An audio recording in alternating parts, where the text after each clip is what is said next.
Hey y'all, welcome to today's engagement. My name is Shawn Aaron, he, him, his. And today's question is, what's a myth about trans men I am tired of hearing? Listen, there is so much negative connotation in the media. The rhetoric around trans men's lives are just ridiculous at this point. And so there's a lot of myths that I'm sick of hearing. But if I was to focus on each and every one, this dialogue will be very long. And so, for sake of conversation, I actually would like to provoke conversation within folks that are listening, within community of myths that you tired of hearing. Drop them in the comments. And so we can have a conversation about all the things that we're tired of hearing about within trans men's lives. So, for sake of this conversation, I listed three things that I'm just about sick of hearing. And when I think of myths about trans men's lives, these are folks that I feel are coming up with these things because they have no trans folks in their lives. There's no way that if you incorporate other folks into your lives, if you broaden your horizons of other people, their lives, there would be less things that you would have to say about other people that are negative or that are myth based, right? And so we know that within society, within the world, there's a lot of myths about all types of things, right? There are myths about black people and how black people live and exist. There are myths about Asian folks. There's myth about tall people or short people. There's like all of these things that people have to say about other people without actually knowing those groups of people. It's ridiculous, really. And so when I think about myths that I'm tired of hearing, I narrowed it down to three.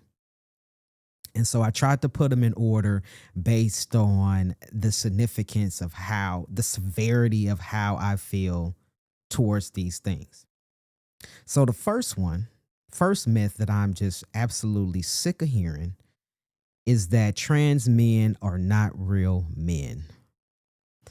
First of all, the term man,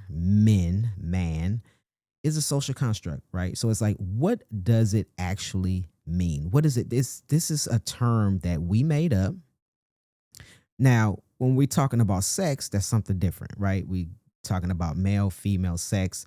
When a person is born, you see a baby and say, "Oh, it's a female. Oh, it's a male." Okay. Now, personally, I'm okay with that because there has to be. I feel like there has to be a categorized term for when you come up, where you're born. But as you grow and you develop and you turn into this human person and adult or youth or adolescent, you start to learn to walk, you learn to talk, you learn to socialize, and we're talking about just basic interactions as a person in life, right? You find out who you are as a person, and so these are things when it starts to shift of who you are as a person. You start to develop your personality, the characteristics of who you are. And so, what is a man? What is that? So I was like, what does Webster have to say about a man? What a man is? So let's check the definition out. So I want to see what the definition has been given to the word man. So, an adult male human being. Oh, and man, a human being of either sex, a person, a group, a person in a position of authority over others, such as a corporate employer or the police. That's the informal term. So when you're saying a person, a human being, that can be given anything, right? And so we have created this social construct of what the term man means. And so to say that I'm not a real man, what does that mean?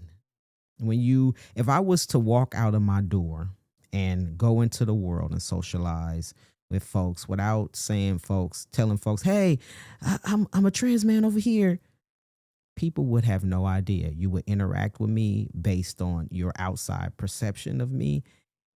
And so to say that somebody is not a real man, what makes a man? So people say, "Oh, you don't have sperm." Okay, there are cisgender men who don't aren't able to procreate, right? Or you don't have balls. Okay, so balls does not equal testicles does not equal what a man is. Based on this definition, we're going based on what Webster said. Based on the definition of what a man is, it is a human being. So we have given these characteristics and these titles and these things that we consider of what a man is. And so yesterday I talked about masculinity. And so we tend to tie man and masculinity, which they're not connected. They're interchangeable. They can be connected if you personally want to connect them for yourself, but they stand alone, right? Masculinity, being a man, are two separate things, right? Some folks embody masculinity who don't identify with being men. And so to say that trans men are not men, to me, is a cop out. And it's a way to not get to know somebody and step into a place of uncomfortability for you in order to know or learn somebody else.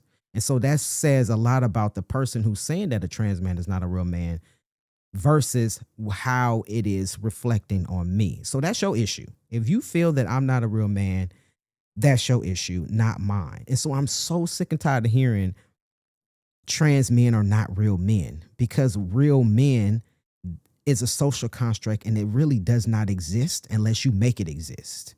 Right. And so the second thing that I'm tired of hearing, maybe this one should have been first, but the second thing I'm tired of hearing is we are delusional or we are confused.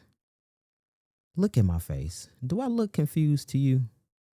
If you looking at me, you still think that I'm confused. I'm a clarify. I am not confused. So when I think of confusion, to me, I think, what shirt am I going to wear today? That's being confused. What am I going to eat for dinner? That's also confusion.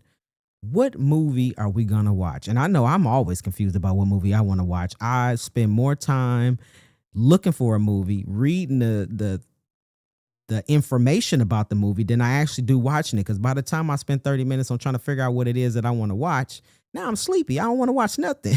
So I don't even get to watch the movie that I picked because it took me so long to figure it out. That's confusion. What shoes do I wear with this outfit? That's confusion. Putting confusion with my trans identity is ludicrous. You cannot tell someone else how sure or unsure they are about themselves. Once again, that is a reflection on you for telling me that I'm confused. I'm not confused. So also, one thing that goes with confusion is folks saying that it's a phase. No, being 6 years old and only not wanting crust on your peanut butter jelly sandwich is a phase. Wanting to wear your tutu every day for 5 days out of the week, that's a phase. Wanting to sleep with a teddy bear every night, well, maybe that's not a phase because I'm 44 and I sleep with a teddy bear. So let's scratch that one. But these are things that, yeah, that may be a phase. Yeah, maybe you are confused about if you want crust on your sandwich or not. But then you get to a point in your life where you're like, you know what? Actually, I want all of my bread. I want all of it. For one, you like, I pay for this bread. So now I think that that's wasteful. So I'm going to eat all of it. Or you just grow up and you like, you know what? I don't mind crust on my sandwiches. When I was a child, the consistency of crust on my sandwich didn't sit well with me. But now that I'm an adult, or now that I've had more exposure to sandwiches, I want crust on my sandwich, right? And so these are things that you're confused about. These are things that are phases. But to put someone's trans identity in the category of confusion is confusing, right? Just that is confusing within itself, right? I know who I am.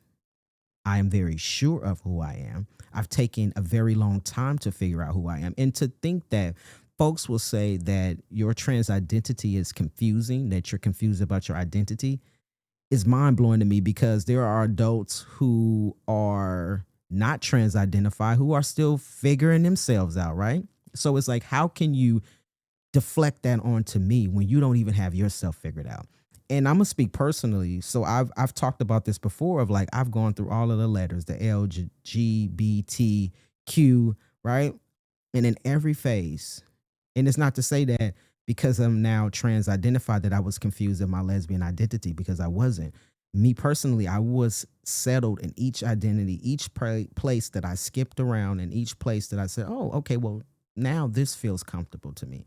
But wait a minute, but now this feels comfortable to me. I was never confused. And so to tag it as confusion is also a reflection on you, has nothing to do with me. I would love to know what folks feel about that. Are you tired of that comment of folks being delusional, being confused?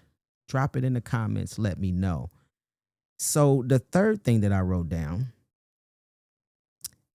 this also could have been first, but this is one thing that bothers me, and especially as a black man. This bothers me because one of the myths that I heard prior to transitioning was, now that you're being identified, now you're going to be identified as a man, you can't be around children. That is so false. And so this third one is, we are trying to manipulate children. Manipulate children to do what? So that also goes back to not knowing any trans folks in your life. Because, first of all, I'm an adult now, but I once was a child. And so my identity was always inside of me. It's about me living life and deciding if I want to develop a certain part of my personality or not, right? A certain part of my identity or not. So I was once a child. Everyone was once a child that was an adult, right? If you live long enough, you become an adult and you're no longer a child. And so we are adults longer in life than we are children. And so if you think about it, how can I manipulate a child? So if you go back, so a lot of times, a lot of trans stories, and even I'm gonna speak on Them Boys podcast. So I'm the host of Them Boys podcast for folks who don't know. If this is your first time visiting me here and watching my reflections, welcome. For folks who are returning, thank you for rocking with me. 16 days is a long time, so thank you for rocking with me for 16 days. I appreciate you. And so when I think about manipulation in children, right? So going back to Them Boys podcast, a lot of guests have said that they felt this way as youth, but didn't have the language for it, didn't have the support for it, and they wish that they had more representation when they were youth so that they could have figured it out sooner, or they could have had a better understanding at a younger age. And so to know that, first of all, trans folks have been around for forever. You know, trans identities have lived in communities for forever. But when we talking about colonization and folks saying, yo, this ain't it, stop doing that, and we want you to be this way and that way, a lot of things were lost. And so folks don't know that. A lot of people don't know that. There are young folks right now today who do not know that there are trans elders, that they have trans ancestors, and because all of these things were hidden, right? And so if these folks were able to, in a rough way, in a hard way, realize who they were and were able to transition even when there was no representation, then that is a contradiction to saying that trans folks are manipulating children. So there are people who had no manipulation at all, who had no representation to see. They didn't have no visibility, no possibility, and they still became who they were. And so they weren't manipulated, and they still became who they were. So who we are is inside of us already, right? You can be a phenomenal writer, but you don't know that you're a phenomenal writer until you nurture that part of you. And so identity and gender is the same way, right? You can either choose yourself and choose to move in a way that's in alignment with who you are internally, or you can choose to be this social construct of what other folks think that you should be, right? And so it can be with or without manipulation. You have to decide what it is within yourself and who you want to be and how you want to move and walk into this world. And so there's no manipulation. Nobody manipulated me. Nobody manipulated me either. Nobody supported me. when I was younger about my queer identity, about my masculine identity. Nobody nurtured me. They tried to, my mom tried to coerce me with religion, right? And so if that's manipulation, that's a whole nother topic, a whole nother subject. But if folks want to talk about that in the comments, let's talk about that, how religion is manipulative. And so what's a myth about trans men that you sick of hearing, right? Because I'm about tired of hearing all of it. If you don't, to know someone is to love someone. And if you don't know any trans folks in your lives, if you're watching this video and maybe I'm the first trans person that you've ever even seen, heard, which unless you're living under a rock or you choose not to be exposed to trans folks and trans identities, then this will be something that's a surprise to you. But trans men are not men, myth. I'm tired of hearing. We are delusional and confused, myth. I'm tired of hearing. We are trying to manipulate children, tired of hearing that. And so I would love to hear from you. What are some myths that you are tired of hearing? I'm sure there's a whole long list of them because I hear them all the time. And so it takes a really strong person to still be who you want to be and who you are, despite all of the myths. And so I would love to hear from you. And once again, today is day 16 of my 30-day engagement. This conversation is short because I want to provoke conversation within you, within the community about myths that you're tired of hearing. Right. And so once again, my name is Shawn Aaron, he, him, his. Be sure to tune in tomorrow for day 17. So take care.